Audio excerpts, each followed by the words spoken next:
What's up, guys? Mason the Brock Henderson here, and this is Legends of Tomorrow, Season 4, Episode 11, Seance and Sensibility.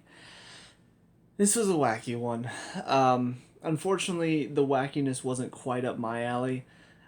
Just mainly because, I don't know, I appreciated what they were trying to do, and some of it was funny, but I don't know, because Hank's dad just died, and because we're finding out about, the team is finding out about Neuron now. Constantine just found out about it through Hank's ghost. Nora now is probably going to, if I had to guess, she's either going to join the team or, just try to do something on her own to help them fight against Neuron. So it feels like they're building up a lot of the end of the season.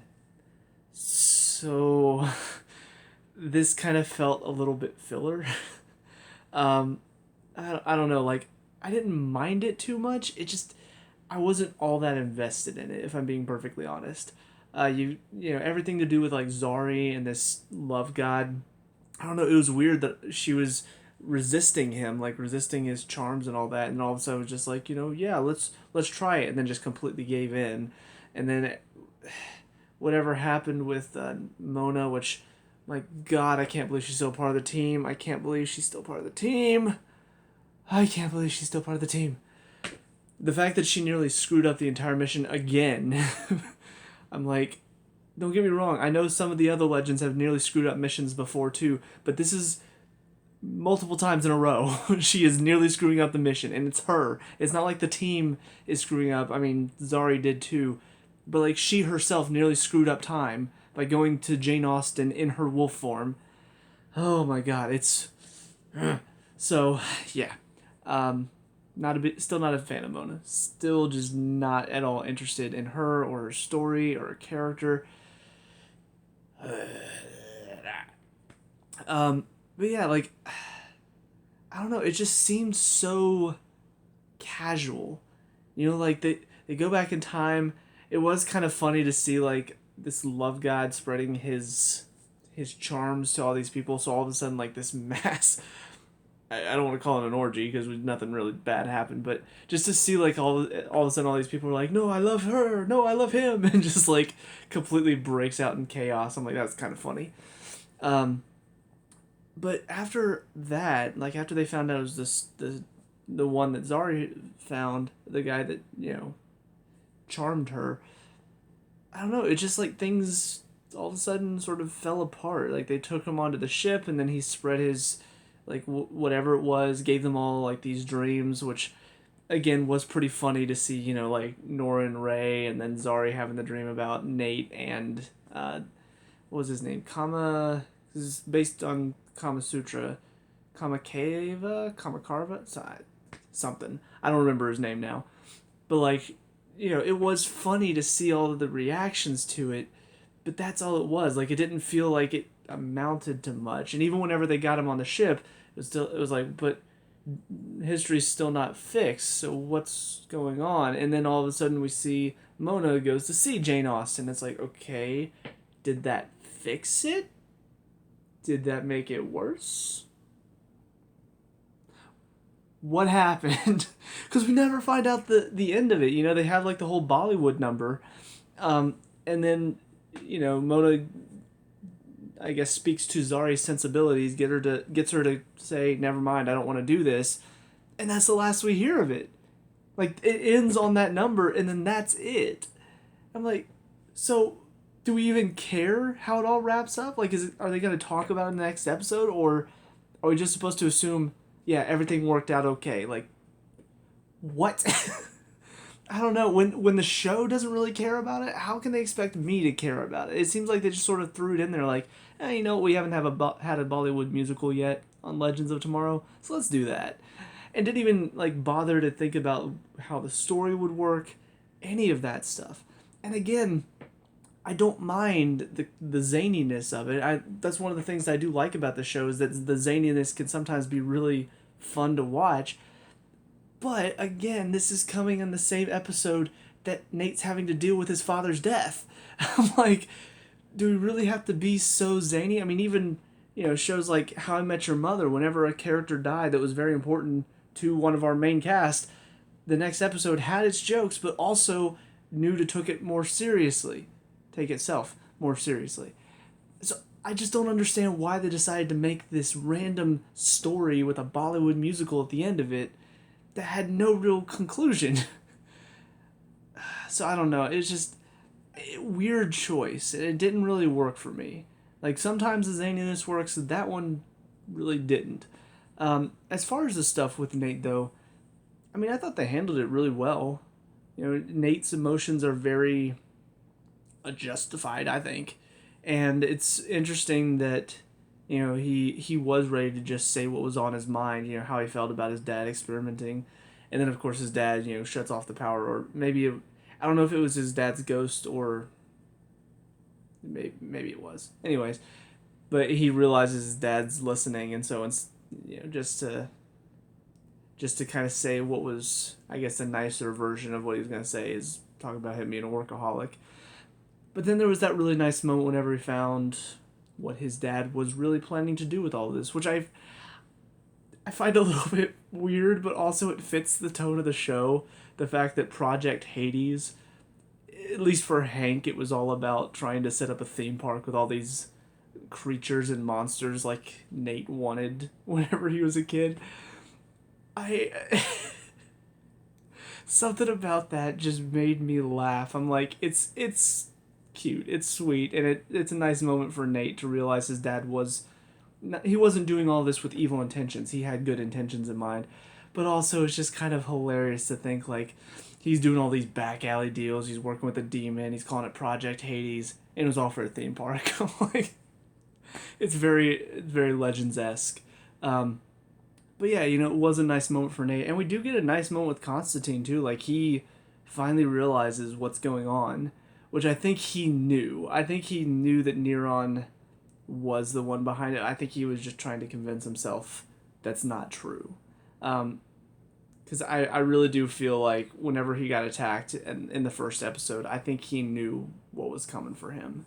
So it's interesting to see him finally come face to face with Neron at the end of the episode and realize that, like his reflection in the mirror told him, his sacrifice was in vain. He sacrificed Desmond to get rid of this demon, and it didn't work. So yeah, I find it very interesting. I'm curious to see where Constantine's story is going to go from here, because I really do feel like his story is probably going to be the most emotional out of everybody's. But I assume now that he knows Neron is the one that was working with Hank and that took Hank's life, I feel like it's probably going to be Nora joining the team, more than likely. And maybe with her joining the team, that means they can push Mona out, because don't want to overcrowd the team, Get Mona out. Chuck her out the window, please. Anyways, but yeah, all in all, just a weird episode. Not one of the best, but also not the worst, I think. Anyways, on to the next one. See you in a sec. And now episode 12, The Eggplant, the Witch, and the Wardrobe. Because they made one Narnia reference, and Zari wanted to send an eggplant on the phone. I mean, Nora's a witch, so it kind of makes sense, but at the same time, also a little weird. No, but I mean, it was okay. It was good. Just, again, some of the zaniness and some of the humor that is surrounding, I guess, the main story right now, I'm just not grasping it this season. And a lot of it is just because it's based on Mona. Like I said, they didn't touch on at all how they managed to fix time in the last episode. It seemed like time was broken. They talked about, Jane Austen still doesn't write any of those novels. Oh, we'll fix it tomorrow. And then Mona literally goes to Jane Austen as a freaking werewolf and never talked about again. Just done. So this one, I've said it before, and my God, if she did not prove me right this episode, Mona is literally just a fangirl that just happened to get on set somehow. Like, that's it. That's exactly what she's acting like. It's just, oh my gosh, you're going to send him a text? Oh, please tell me about it. I need to know. Like, that's all she is. She's a fangirl that they're trying to give a story to. For some reason. It's not working.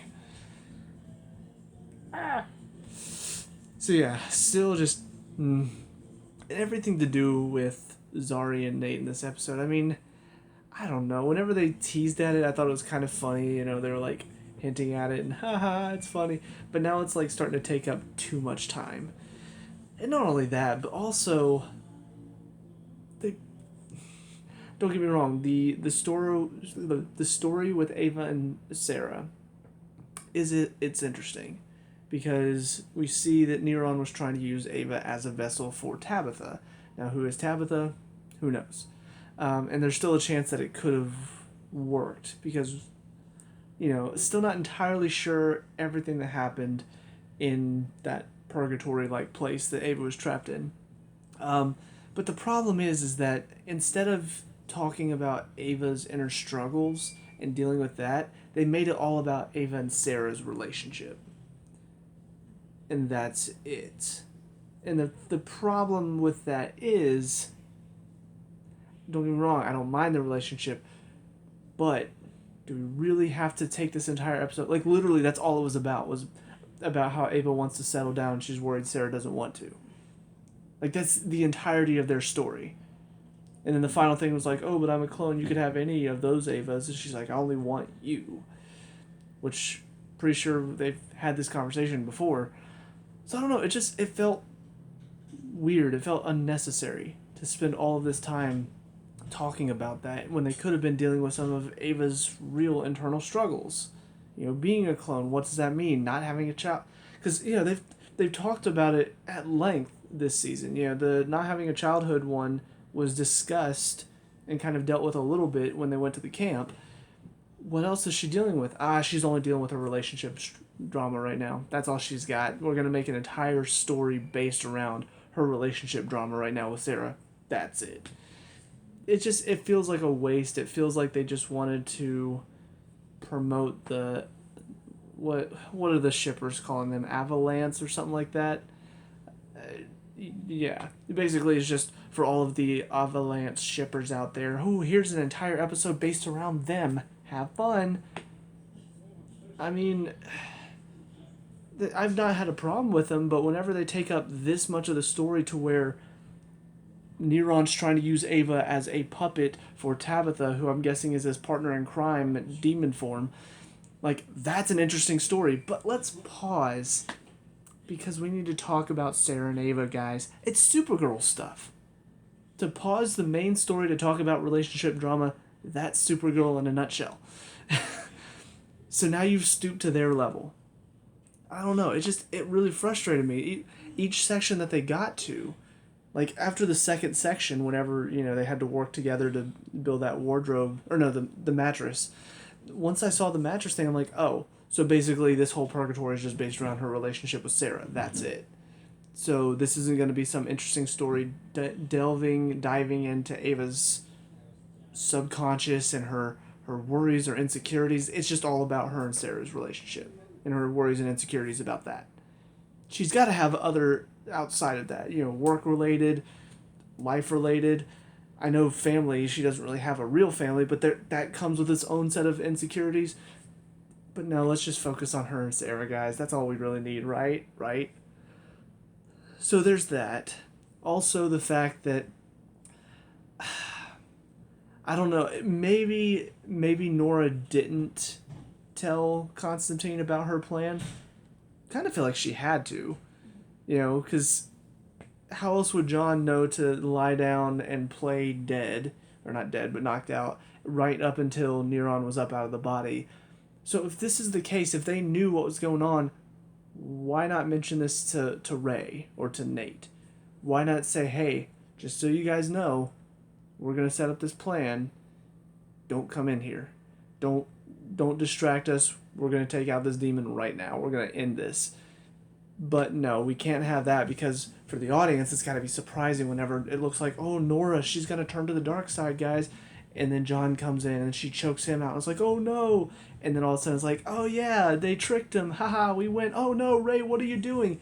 It's kind of that, again, it's that forced conflict that doesn't need to be there. Because this shouldn't be an issue. This should have been discussed. This should have been told, hey, we're working on a plan. everybody stay out, Constantine and I, we've got this. But they didn't say anything, and to leave it open for Ray to come in and mess up the spell, which now means that Neuron has possessed his body. So now we still have, to stretch out the season 4 more episodes. I don't know. It feels unnecessary. And I know they have to stretch out 4 more episodes. I know they have more to do, but why not have it to where they do defeat Neuron, because they did discuss the plan and they did outsmart him, but we find out with Sarah and Ava's trip, maybe there's something that goes wrong. Maybe there's something that Sarah tries to help with, but she's not able to because Ava can't get out of her own head. And even though she wakes up, it's like, oh, she's fine. We find out Tabitha still inhabited her, which she still might have. I'm waiting to see, because I feel like it would be weird to have Tabitha brought up and then just not mentioned again. I feel like that would be a little weird. But yeah, I don't know. It feels like they forced this conflict by not talking to each other, by not communicating when they normally would, and that kind of frustrates me. I hate it whenever writers feel like they have to force conflict because they can't find another way to make it work. So, all in all, I mean, it wasn't a terrible episode. It wasn't awful. The stuff with Mona really is just grating on my nerves. Like, I am getting sick of her. But I mean, the episode itself wasn't bad. I still enjoyed most of it, and there's a lot of intensity with Neuron and what he's doing and how he's going to affect the team. The fact that he's now inhabiting Ray is kind of like, holy crap, what's going to happen now? But I don't know. I hate it whenever they feel like they have to focus on relationship drama instead of focusing on the main story, and also whenever they feel like they have to force conflict just to make things last longer. There's got to be better ways to write that. There's got to be better ways to make something bad happen to where there are consequences and they do have to deal with something. Like, maybe Neuron is stronger than both of them combined, and so Ray sees that and then he runs in to try to help, and that gives Neuron the chance to possess him. Something like that, instead of just, oh, they didn't tell Ray about the plan. Whoopsie, he messed up. So, yeah, I've been pretty disappointed with this season. I feel like they're not on their A game. They're making not mistakes, but there's just too many moments where it feels like the writing isn't strong. It feels like the goofiness is not, at least for me personally, is not connecting, but also it just feels more kind of like they're just throwing anything up there and seeing what sticks, which, can be, there can be moments where you tell so many jokes, half of them work, half of them don't. Well, at least half the time you're laughing. But also, if you tell a lot of jokes and then you're trying to also tell a story on top of those jokes, sometimes the story takes a hit, because you're taking away focus from that. And I feel like that's what happened this season, is that they've spent so much time trying to tell jokes and trying to be goofy and trying to be zany, that the main story is actually pretty interesting and it's compelling, and I kind of want to see more of it, but they're taking away from it. And like I said, Mona's a big part of that. So, but anyways, that being said, that's it for these 2 episodes. Now, on to finishing off all of these seasons. We're almost done. We're almost there. So, that's it for these 2. Let me know what you think down in the comment section below. We can talk about and discuss all the good stuff. Leave a like and subscribe for future Legends reviews, and I'll see you guys in the next one. Peace out.